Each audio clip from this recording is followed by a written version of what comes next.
this session, it's covering specifically this relatively new function that we proudly delivered in Prisma Access. It's called Traffic Replication.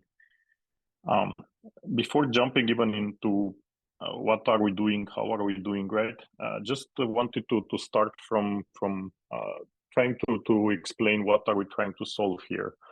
And I'll start from very common security operating center and NOC use cases, things that probably sound very familiar for many of our customers, right? I'll start with a very common use case. Very often, right, SOC analysts are looking to do things like forensic analysis or on the proactive side, even threat hunting. Right, so just throwing an example there, you might get an alert from your endpoint security that something suspicious happened, right? You want to go back in time, trace the chain of events, how that alert got triggered in the first place, right? How maybe some files got on your endpoint. Were there any specific activities behind before that event triggered, any correlation that you can do? So these are critical activities that are very common in any SOC team, right? In any operation center. So that's one common use case, probably no secret there. There are other verticals with customers that we're talking to where people are from certain regulations point of view, they're kind of more or less forced to store a copy of the traffic that they inspect, right, from their users to the apps for X amount of time. Some of these regulations are federal, right? Maybe governments impose such rules on different verticals, service providers, financials, etc. Some of these regulations are self-implied, right? Maybe certain companies are, they just want to have this traffic stored for X amount of time, just in case they need to go back in time and check for something. Again, very common use case that we see with our customers. There is another use case, again, that we see a lot out there, right? Where a customer might have a certain security stack that is inspecting traffic inline in real time, but for X amount of reasons, they also want a copy of the traffic to be run by another set of tools, right? Could be NDR tools, could be network application performance and detection tools, and could be their own private homemade tools. And very often what we see is that customers invested a lot of time and money into these parallel tools, and they have them in place for good reasons. And regardless of the changes in their environment, they are strong on continue to use them and do the good things that they're doing today. And last but not least, right, moving a bit to some common network-oriented use cases, right? Very often customers would like to get a copy of the traffic for deep analysis in terms of application performance, right? There are tools out there, and right, Prisma Access offers ADEM, which is great in identifying the user experience and pointing you exactly where a certain issue is.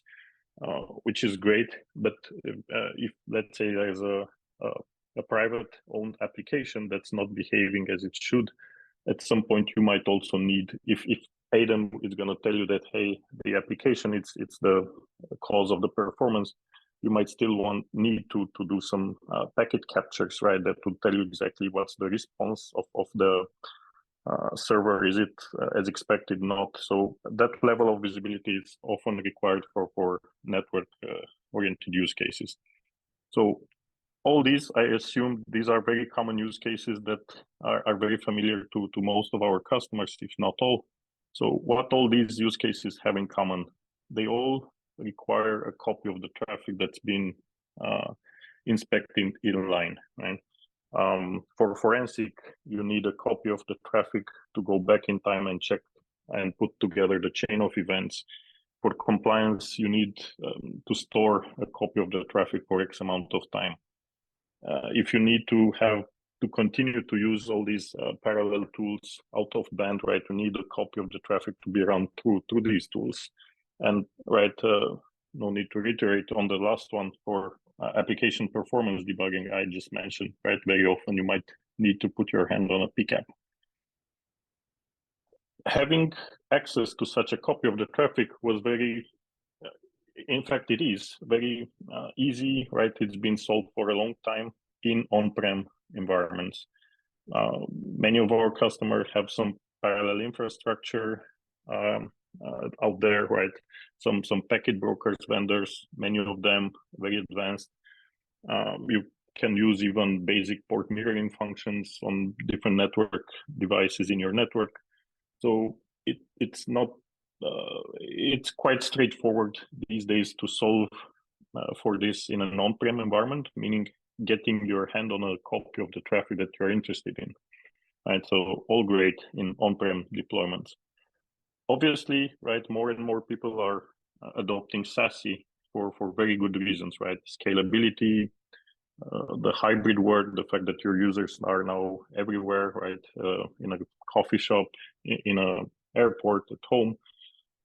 Your offices will not go anywhere, right? They're still very much in use.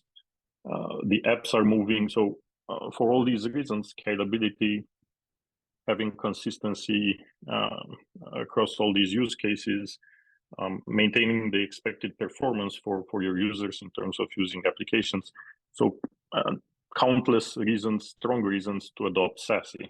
But now thinking back to the use cases that I was talking about at the beginning, right? Now in this scenario where your user is in an airport, right? Your security stack is in the cloud, your applications are in the cloud. How would you get a copy of this traffic to solve for those, at least 4 big use cases that I mentioned? There could be definitely more. So pretty tricky, right? Your user is remote, your security stack is in the cloud, your apps are in the cloud or SaaS, right? So pretty tricky issue. And what that translates into, right? Very often we see customers giving up on the practices that they used to do when the security stack was on-prem, right? So in our mind, adopting SASE should not come with any compromise, saying, okay, I see more reasons to adopt SASE, but I'll give up on some good practices I used to do. We fully trust that we should definitely offer all the advantages of SASE, plus making sure that our customers can continue doing what they are doing in terms of their own best practices and following and matching the regulations as well. So that's the main reason why we introduced Traffic Replication, right? It brings back full visibility into all these use cases. As you can see in this picture, right, on the left-hand side, I have the users and the devices that can be in any different shape or form. Can be remote users, as I mentioned, right at home, in a coffee shop. Could be your offices, as long as the traffic goes through Prisma Access all the way to either SaaS or internet or private apps as well. We are able now to provide you a copy of this traffic. Being in the cloud, obviously, the means of providing this copy of the traffic might not be the same as you would expect this traffic to come on-prem, right? Just like a stream of packets, just like a pipe, right? Where you get a copy packet by packet. Since we are in the cloud, we have certain restrictions in terms of architecture, right? How, not just for us on how to send this copy of the traffic. For us, it would be, we are quite flexible, right? Being in the cloud, there are technical options out there. But we also had to think about how would the customer of ours consume this copy of the traffic in the most efficient way. And efficient can mean both technical and also from a cost perspective, right? We all know that moving traffic in and out of the cloud can become expensive, especially when we talk about large quantities, large volumes. But in short, right, this is something, a function, traffic replication is a function that brings back this visibility and enables our customers to continue doing all those good things that they are currently doing, right? Forensic analysis, meet the compliance regulations, etc. And continue using their preferred tools that they might have invested a lot in out-of-band checks, etc. So pretty powerful thing. How from here, how would this copy of the traffic be consumed, right? At a high level, without going into technical details, right? We have detailed documentation that we can share. This copy of the traffic, it comes in the form of continuous pickup files that we are storing in some storage buckets that we create as part of the Prisma Access infrastructure, right? We wanted to maintain all our offering as a service, so we didn't want to throw any complexity on the customer side. So what we've done, we are creating these storage buckets still in the as part of the Prisma Access infrastructure. So for a customer, there is no complexity there, and we just share read access to either the customer or the preferred tools that are supposed to consume this traffic, this copy of the traffic. Right? It could be one tool, could be multiple tools. Doesn't really matter. Right? The traffic, it's there available. Maybe if some of you remember, maybe some time back we had another session covering this functionality. So just want to highlight what's been added and what's new in since the last time we covered this topic in a similar webinar. At that time, we had support from a management perspective. As you probably know, right, Prisma Access can be managed in two ways, with Panorama and with the Strata Cloud Manager. In the past, we started with supporting Panorama, right? But now we added, and also at that time when we first talked, we had the ability to provide a copy of the mobile user traffic. We started with mobile users because probably that's the trickiest use case, right? As I said, when the user is remote, that's probably the hardest use case to crack in terms of getting a copy of the traffic. When you are in a branch, there might still be options out there, right? But for remote users, that was the trickiest. That's why we started with that. But now we added, as I mentioned, support from a management perspective. If you're managing your Prisma Access with Strata Cloud Manager, support is there. And we also are able to replicate traffic coming from remote networks.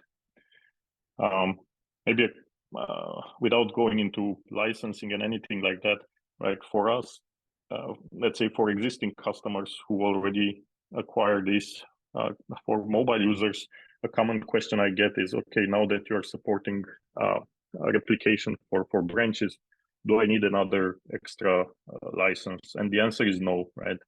Once you enable this for your mobile users, once we upgrade your tenant, right, to the new release that's supporting remote networks, you'll get that functionality by default, right? There's no extra license to be acquired to cover that use case. Cool. Now, we were the first SASE vendor who looked at this problem, right? When in terms of losing visibility, and we were the first ones to solve it. But now there are different other attempts on solving this. So just want to highlight some key aspects that you might need to pay attention if you're really interested in this aspect, right? I'm talking to a lot of customers in our briefing centers, right? And very often I hear that, hey, when you're talking about SASE, the slides might look very similar with others in the market. And probably that's true, because all our goals is to solve pretty much the same challenges. But the differentiator is in how we are building the solution behind the scenes and how is matching your requirements and solving your use cases, right? Slideware might be the same, but the key is in what's underneath, what's the real product solving for you. So pretty much is the same thing here. So that's why I believe it's important to highlight some key aspects that probably are important when looking at such a function. First, right, since this is meant to solve forensic analysis, you want to make sure you have full coverage, right? Many customers are saying, hey, I want to have all traffic available, and then I can figure out if I want to filter something or not, right? Since they go with the idea, I don't know what I don't know, so better have everything. From a compliance perspective, that's even more important, obviously. Ideally, you should also, from a full coverage perspective, right? This shouldn't be something that's being turned on by certain events. Fine, you can define that logic later on, but very often, right, you especially again since you might be interested in forensic and maybe constructing some chain of events, you want to make sure and have the clear answer, yes or no, did this event happen or not? And a very famous quote, right, in the networking and security area, right, PCAP or never happen. You can't be certain that something happened or didn't happen unless you have the full PCAP capture. And also, in terms of full coverage, it's important to have a consistent solution for all your use cases, right?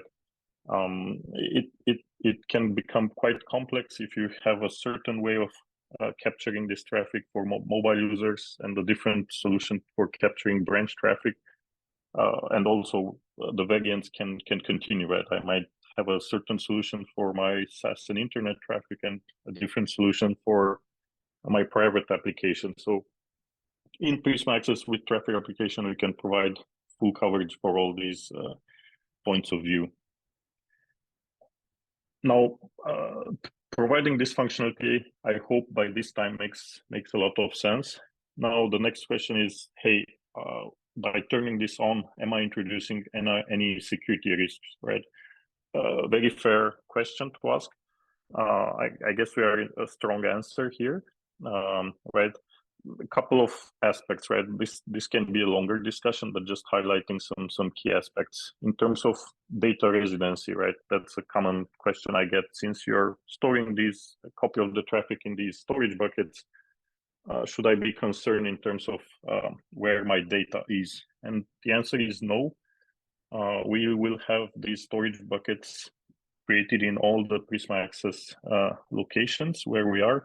So if your data was already there for the inline inspection, it's going to stay in the same location and be stored in a bucket at that same place, right? So it won't change at all the data residency challenge, either in good or in bad, right? It's that if the traffic was at certain location, it's going to stay there. In terms of who has access, right? The question is, hey, it's a copy of my traffic. You're storing it. How can I make sure this is securely stored? And who can access it, right? That's a concern, common concern we are hearing. One, we are following all the best practices that the lead cloud providers are preaching, right? Probably no secret, Prisma Access is hosted in Google Cloud and AWS Cloud. So these buckets are also part of these clouds. And right, that's a pretty common thing for GCP, right, to have this use case where a certain resource, in this case, a storage bucket, needs to be shared with entities and tools in a different project, right, or somebody from the outside, right? So many applications require such cross-account access. So there are well-validated practices there. We are following all their recommendations there 100%. But on top of that, right, we were also considering some corner cases where, let's say, we have an internal bad actor, let's say worst case scenario, part of Palo Alto Networks. That person could potentially access these storage buckets. And let's say worst case scenario, if there is any unencrypted traffic in those buckets, clear text. So that's a fair concern. Would that mean that the Palo Alto employee could potentially see customer data in clear text? To make sure we have a strong position there as well, right? We apply another level of encryption at rest before we write these PCAPs into the buckets.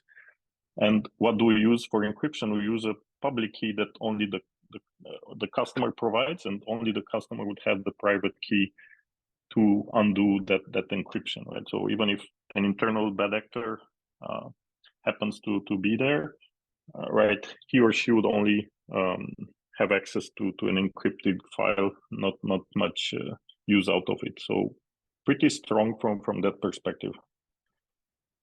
One more aspect, right? Since we are talking about security use cases, one important aspect is, hey, are you able to provide me SSL decrypted traffic, right?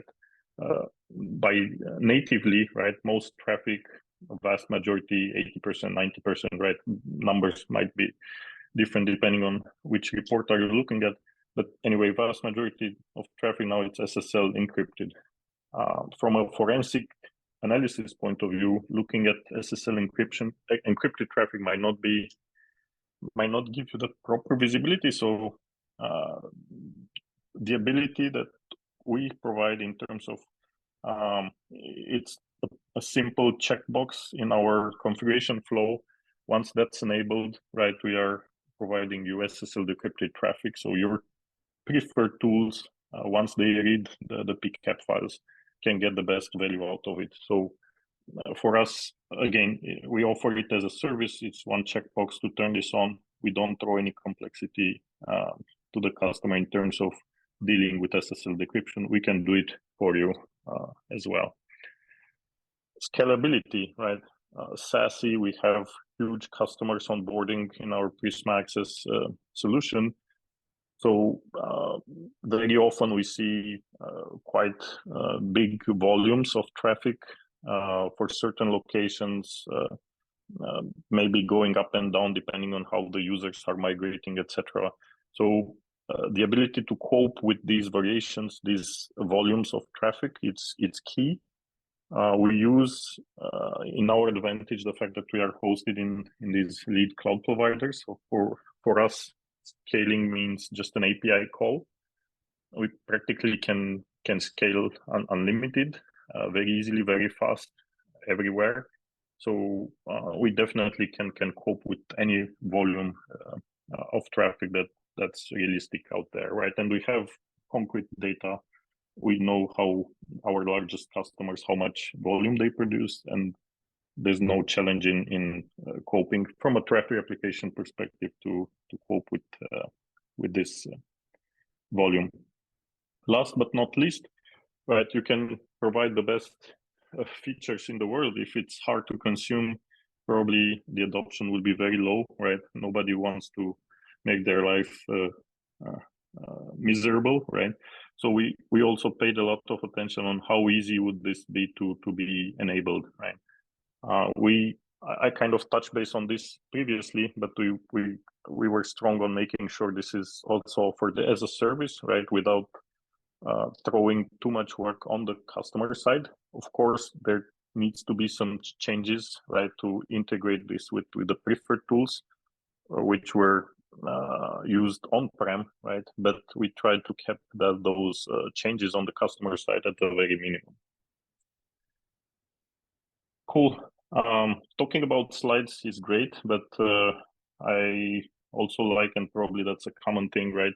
Seeing is believing. So we have a quick demo prepared. In fact, two small snippets. One, I'm gonna cover the configuration flow, right? I was just talking about making it easy to be consumed. So from a configuration point of view, right, this is an add-on to Prisma Access. So once you have the license and this feature is enabled, there are practically three small steps that needs to be configured in terms of enabling this. First one, right, we have all these Prisma Access locations all over the place to provide you best coverage. So you have the option to turn this traffic replication on and off depending on the location, right? I might turn this on for US East, but I might not use it in South America or in Asia. Or it's fully up to the customer. You can obviously turn this on everywhere. It might make sense, again, going back to the use cases, if you are after forensic analysis, probably many of our customers would enable it everywhere where the users are expected to be. And also you have the freedom to say, hey, maybe I want to ingest and consume this replica of the traffic for my remote users, but not the branches. Others might pick to choose both. So again, we provide some granularity there in slicing what exactly are you interested in. So that's first step, quite straightforward. It's a checkbox. We'll see it right away. Second step, I was mentioning about the security aspect of encrypting files at rest before we store them in these buckets. So what we are asking for customers is to provide us with a public key. This comes in the form of a certificate. If you're, let's say, a very common use case, right? You might turn SSL decryption in Prisma Access, right? You would use also a certificate in that use case. Pretty similar steps in here in providing us a certificate that contain your public key. And obviously, you as a customer would have to have the private key handy or loaded in your tools to consume and undo the encryption that we are doing in the first place. So we provide the traffic, we encrypt it at rest. Now it's about sharing access to these buckets. And the way we are doing it, we are asking you or the tool to provide a service account, practically that's kind of an email-like thing from GCP and AWS, and we'll share it access to these buckets to that account where you're coming from to read. So very straightforward steps. I have a video, but I'd probably use the real GUI better. So this is just going through the 3 steps that I mentioned beforehand, right? This is our Strata Cloud Manager. This is our single point of view, single point of glass for all the use cases. As you can see, pretty recently, we support managing NG firewalls in the same Strata Cloud Manager. Prisma Access has been there from day one. SD-WAN as well, ADEM, CASB, everything it's in here, right? I won't go into those details, but Traffic Replication it's making no exception. It's also part of this same single portal that you need to work with. As I was saying, step 1 in this configuration flow, I'll start from the bottom. We have here listed all the Prisma Access locations where you have some users. In this case, again, I only have users. It's a test environment. I have only a few users connected to a couple of the available locations, right? Once you turn on all locations, you would see the full list here of locations. And it's a simple checkbox. Hey, I want this traffic replication enabled, disabled, and that's it from an enablement perspective. Once you turn this on, maybe again, a couple of minutes later, we'll populate these fields where we tell you, hey, these are the storage buckets that we provision for you. So you need to access these buckets to get your copy of the traffic. You have all the details, right? Is it a GCP? Another option could have been AWS, the cloud location, and also the name of the bucket. Second thing, in order for you to read, you need obviously read access into these buckets. So that's where you would configure your service account, right? In this case, I shared read access with 3 different service accounts. So it could mean that I might have 3 tools reading from the same bucket for different use cases. That's very doable. So I solved for the read access. Now I was talking about this encryption at rest that we are applying, and this is where you would provide the certificate that would contain the public key for this encryption. Again, very straightforward, 1 click away. Last checkbox, it's about enabling or not the SSL decryption for your pickups, right? Again, one checkbox, very simple, straightforward, on or off, right? Some customers are keen to get full visibility and get SSL decrypted traffic. Some customers are more conservative in terms of dealing with decrypted data at rest, especially, and they choose not to turn this on, or at least not from the beginning, fully configurable. So this is great from a configuration point of view, right? Trying to get to the next slide. So configuration, it's very straightforward. Now, how would you consume these pickups, right? And I have here two examples. One highlighting that this is a very standard storage bucket that you would have to interact with. So again, a very common thing for any tool to interact with buckets. Tons of documentation out there, tools, etc. So it's a very standard way of providing this copy of the traffic. It's not something proprietary that you need to learn and discover, right? Lots of tools and documentation for these standard buckets, well used for different use cases. So I'm just gonna have a kind of a sample VM reading into these buckets just to demonstrate that it's a very standard process. You interact with the bucket like any other bucket. And next step, I just want to, since showing it at a row level, at a low level, right, interacting with the bucket might look complex. I just want to highlight that it's quite straightforward to create yourself, let's say, an in-house tool that can read from these buckets and provide you a more user-friendly GUI where you can consume these pickups and be very granular in what you're looking for. So what I mean by that is that probably in a real use case, you might want to get to something like, hey, I had this alert. I'm not interested in all traffic. I just want to look closer at this traffic from this moment in time to this moment in time for this source IP address, maybe going into protocols, etc. You decide the filters, and then ideally you should get this slice of the pickup, right? Not to have to browse through a ton of noise. So that's fairly easy to be done, right? By reading into our buckets. And I have a sample of an in-house tool that can do exactly what I just described.